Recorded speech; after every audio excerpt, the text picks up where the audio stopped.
इसके पहले वाले वीडियो में आपका क्वेश्चन नंबर 12 हो चुका है। अभी आपको सम स्पेशल पैरेललोग्राम यानी आपके पास ये जो पैरेललोग्राम सम स्पेशल्स बोले तो आपके पास यहाँ रोम्बस, रेक्टेंगुलर, स्क्वायर, ये सब पैरेललोग्राम ही हैं। आप इसको पैरेललोग्राम बोल सकते हैं। मैडम क्यों? तो इसकी कुछ प्रॉपर्टी पैरेललोग्राम को मैच करती है, इसके लिए आप इसको पैरेललोग्राम बोल सकते हैं। देखो यहाँ पे आपको रोम्बस के बारे में बोले हुआ है। We obtain a rhombus we will see is a parallelogram or special cases of kite which is not a parallelogram. Kite ये parallelogram नहीं है, but rhombus is a parallelogram. Rhombus is a parallelogram.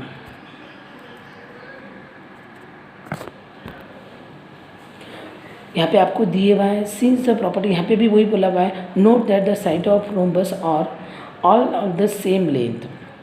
This is not the case with the kite case में आ रही है कि सम same नहीं बोलते, लेकिन रोम्बस में क्या रहती है, उसकी ऑल साइड कैसी रहती है, सेम रहती है बोलते हैं रोम्बस में। Since the property sides of a rhombus have the same length is also parallelogram, यानी उसकी हर साइड इक्वल है, इसके लिए वो क्या होगी, पैरेललोग्राम। मैडम पैरेललोग्राम में तो हर साइड इक्वल नहीं रहती है, लेकिन opposite sides equals and parallel रहती है। इसमें भी अपोजिट साइड्स इक्वल है, तो उसकी प्रॉपर्टी फॉलो कर रही है, इसके लिए इसको पैरेललोग्राम बोला है। फिर आपको यहाँ पे अपने को और क्या बोले हुआ है, the diagonal of a rhombus are perpendicular bisect each other. ये भी एक प्रॉपर्टी है, क्या डायगोनल उसके कैसे रहते हैं, परपेंडिकुलर बाइसेक्ट ईच अदर। लेकिन ये प्रॉपर्टी को आपको सॉल्व करके यहाँ दिए हुआ है, ये प्रॉपर्टी को यहाँ पे सॉल्व करके बताया हुआ है, ये डायग्राम है। अब इसको सॉल्व कैसे करके दिए हुआ है ये मैं आपको समझा के दे रही हूँ और करके भी बता रही हूँ। पर आपने 7th में ये टेस्ट पढ़ी है बेटा, 7th में आपने SAS, RHS, SSS और एंगल साइड एंगल यानी ASA, ऐसे आपने 4 टेस्ट 7th में पढ़ी, और वो कुछ ट्रायंगल को आपने मैच करके टेस्ट को कैसा अप्लाई करते ये भी आपने 7th में पढ़ा है। फिर भी बेटा मैं अभी आपको यहाँ पे ये समझा के दे रही हूँ। क्या बोले भाई बेटा आपको यहाँ पे, diagonal bisect, diagonal of a rhombus are perpendicular bisect each other. अगर आपको ये डायगोनल कैसे परपेंडिकुलर बाइसेक्ट है तो आपने ये सब टेस्ट 7th में पढ़ी है, वही टेस्ट को अभी मैं यहाँ पे यूज़ करके ये प्रॉपर्टी को यहाँ पे आपको सॉल्व करके बता रही हूँ। अभी यहाँ पे आपको एक सेंटेंस जो है मैंने अभी आपको समझाया, फिर भी और एक बार बता रही हूँ। ABC is a rhombus therefore it is a parallelogram, क्योंकि उसके अपोजिट साइड्स आर इक्वल है, वो फॉलो कर रहे हैं opposite sides are equal and diagonals are unequal. Since diagonal bisect each other, उसमें भी पैरेललोग्राम में भी डायगोनल कैसे होते हैं, डायगोनल अनइक्वल रहते हैं लेकिन बाइसेक्ट होते हैं। सेम वैसे यहाँ पे भी अपन ने क्या बोले, डायगोनल बाइसेक्ट ईच अदर, यानी इसके डायगोनल कैसे होते हैं, ABC is a rhombus therefore it is a parallelogram since diagonal bisect each other. यानी आपके पास यहाँ पे O पॉइंट लिए और डायगोनल कैसे हो रहे हैं, बाइसेक्ट ईच अदर। यानी यहाँ पे आपके पास OA इज इक्वल टू आप क्या लिख सकेंगे, OC and OD is equal to OB, ये आप ऐसा लिख सकते हैं। ये अपन ने लिखी, ये सब आपको कहाँ दिए हुआ है बेटा, गिवन में। देखो यहाँ पे मैंने लिखना भूल गई हूँ बेटा, थोड़ा सा लिख डालना यहाँ पे गिवन। अभी आपको क्या बताना है इसमें, क्या दो ट्रायंगल जो है वो 90 डिग्री यानी परपेंडिकुलर बाइसेक्ट होते हैं, ये आपको बताना है। आपको यहाँ पे टू प्रूव में आपको क्या बताना है बेटा, angle AOD is equal to angle AOD is equal to angle DOC is equal to angle DOC is equal to angle COB is equal to angle BOA is equal to 90 degree. क्या बताना है आपको, is equal to 90 degree. तो पहले अपन ये दो को अगर इक्वल बता दिए तो फिर बाकी के भी पूरे कैसे हो जाएंगे, सेम बोल के अपन लिख सकते हैं। अभी यहाँ पे आपके पास आ गया, फिर अभी यहाँ पे अपन लिखेंगे प्रूफ। अभी ये प्रूफ में अपन ने दो ट्रायंगल लिए, कौन से दो ट्रायंगल लिए बेटा, ये और ये triangle AOD and triangle AOD और ट्रायंगल लिए अपन ने COD। अभी आपके पास देखो ये साइड ये साइड ये साइड ये चारों साइड कैसी बोलते हैं, इक्वल है। मैडम ये भी तो इक्वल बता दिए, तो इसको अपन ने 3 लाइन से सेम बता देना है। पता है 3 लाइन्स, यानी इसकी तीनों चारों साइड कैसी इक्वल, ये साइड इसको इक्वल है और ये वाली साइड इसको इक्वल है। हो गया, समझ गया बेटा। फिर अपन ने 2 ट्रायंगल लिखे। अब ये 2 ट्रायंगल में देखो बेटा मैं क्या क्या बता रही, ये साइड इक्वल है तो क्या लिखे अपन ने, A D is equal to C D. क्या लिखे अपन ने, A D is equal to C D. अब इसमें अपन रीज़न क्या लिखेंगे बेटा, A D is equal to C D, यहाँ पे अपन रीज़न क्या लिखेंगे, साइड्स आर इक्वल। अपन ने देखे साइड्स आर इक्वल रहती, sides are equal in rhombus, ये हो गया।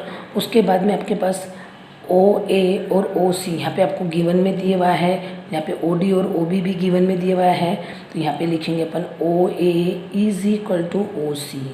क्या आ गया आपके पास, यहाँ पे नहीं लिखना है बेटा, नीचे की लाइन में लिखना है, ओ ए इज इक्वल टू ओ सी। क्या आ जाएगा आपके पास, गिवन। मैडम यहाँ पे इरेज क्यों करें, क्योंकि यहाँ पे रीज़न में ये लिखा है, इसके लिए इसको इरेज करके अपन ने नीचे लिखे।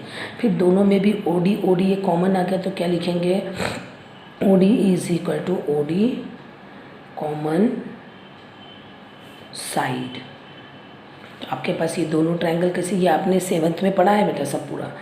ए O D congruence triangle, C O D side side side test, side side rule लिखो, टेस्ट लिखो, या फिर क्राइटेरिया कॉन्ग्रुएंस लिखो, आपको जो लिखना है। साइड साइड से दोनों ट्रायंगल कैसे हो गए आपके पास, कॉन्ग्रुएंट। जब आपके पास 2 ट्रायंगल कॉन्ग्रुएंट है तो यहाँ का और यहाँ का ये जो 2 एंगल दिए हुए हैं वो सी पी सी टी से आप इक्वल लिख सकते हो। तो क्या लिखेंगे, A O D is equal to angle C O D, C P C T. Madam इसका क्या मीनिंग है, corresponding parts of congruence triangle. जब आपके पास कॉन्ग्रुएंस ट्रायंगल है तो उसके बचे हुए जितने भी पार्ट रहेंगे उसको आप करस्पॉन्डिंग पार्ट्स बोल के इक्वल बता सकते हैं। फिर आपके पास ये इक्वल हो गया। जब आपके पास ये 2 साइड इक्वल तो अपन इसको क्या लिखेंगे, लीनियर के हिसाब से angle A O D plus angle C O D is equal to 180। क्या लिखेंगे अपन, लीनियर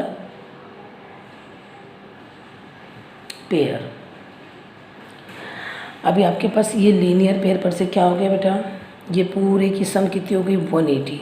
तो यहाँ पे आपके पास दोनों की सम 180 और ये दोनों भी एंगल्स इक्वल है, तो angle A O D plus C O D की जगह मैं ए ओ डी लिख सकती, angle A O D is equal to 180। ये ट्वाइस हो गया, twice angle A O D is equal to कितना हो गया, 180। तो angle A O D is equal to 180 upon 2 आ गया, तो angle A O D is equal to कितना आ गया, 90 डिग्री। आगे आपके पास ए ओ डी, जब आपके पास ए ओ डी ये इसको किसको इक्वल है, सी ओ डी को, तो ये भी सी ओ डी भी क्या हो गया आपके पास, 90। ए ओ डी तो आपके पास क्या हो जाएगा, is equal to angle C O D भी कैसा हो गया बेटा आपके पास, इक्वल हो गया, इक्वल। जब ये दोनों एंगल इक्वल से तो सेम वैसे ही सिमिलर के देखें, ए ओ डी और C O D is equal to, आपके पास ये भी चारों है तो आपके पास यहाँ पे ये 2 लिखना है। एक मिनट बेटा, देखो बेटा क्या कर रही हूँ बेटा मैं, यहाँ पे इज इक्वल टू 90 डिग्री और यहाँ पे आपको बताना है angle C O D is equal to angle B O C O B हो ना, is equal to B O A is equal to कितना जाएगा, 90 डिग्री। इसको भी अपन सिमिलर बोल के सॉल्व कर सकते हैं।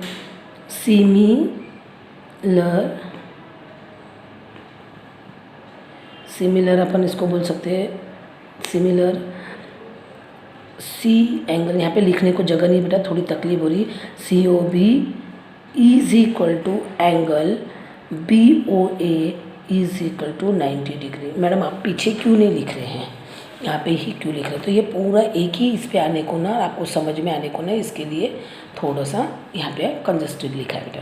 ये हो गई बेटा आपके पास प्रॉपर्टी, कौन सी प्रॉपर्टी, क्या आपके पास इसके क्या है, perpendicular bisect perpendicular each other, इसके डायगोनल 90 डिग्री फॉर्म करते हैं, हेंस प्रूफ। ये हो गई बेटा एक प्रॉपर्टी जिसको मैंने आपको प्रूफ करके बताई, ये सब चीज़ प्रूफ हो चुकी है।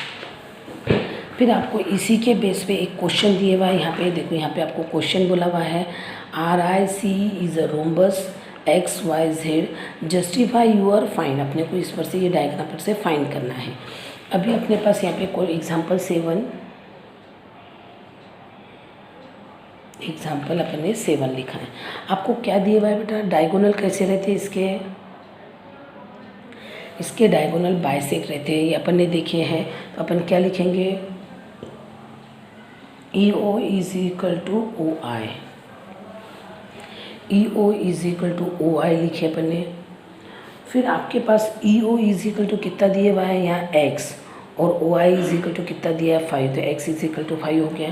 ये हो गया आपके पास फर्स्ट।